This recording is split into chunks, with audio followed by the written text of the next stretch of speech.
So I was thinking earlier, what would happen if you forced any driver to DNF every single race in career mode, and whether or not you could force them into retirement or get fired from their current team.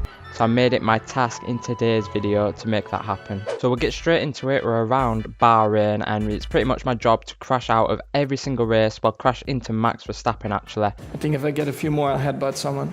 Now I've handpicked every single track, so I've got the best opportunity of smashing him out of the way, and pretty much see what would happen if he DNF'd every single race in the calendar. Now we're going to do a 10 race season just to make it a little bit easier for us, and we are starting in the Williams because, as you've seen probably from my last video, you cannot get fired if you are at Williams. And just to note, this is nothing against Max Verstappen or the Dutch fans. Yes! So pretty much halfway through the season, we got an email saying, who do you want your rival to be? And pretty much it was either Max Verstappen or Lance Stroll. So for some reason, the game thinks because he's that bad, he's considered my rival at the back of the grid. However, as the season came along, it did seem to show that the game thought he was performing quite a low standard, because in qualifying he was qualifying quite low down. He was qualifying around 10th, 11th place. However, at the end of season 1, as you can see in Abu Dhabi, I've crashed into him in every single race out the whole 10 race season.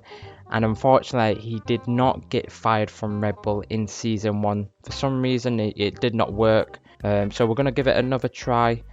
Just to see in season 2 if anything changes, if he maybe goes down a team or what. And I pretty much did the same thing throughout the season, crashed into him in every single race, and pretty much we got to the last race in Abu Dhabi, and pretty much unfortunately he did not get fired or retire in the last season of season 2. So we're going to give it one more season for season 3 just to make sure, just to triple check if anything goes right in this final season. He might just move to Haas or Williams, for instance, in this final season. And as we come to the final bit of the season, we've seen throughout the whole 10 races, and Max actually did move teams. Now unfortunately he didn't move to a lower team, it was actually sort of a sideways move to Mercedes. So it doesn't look like they will not move a team unless the game says so.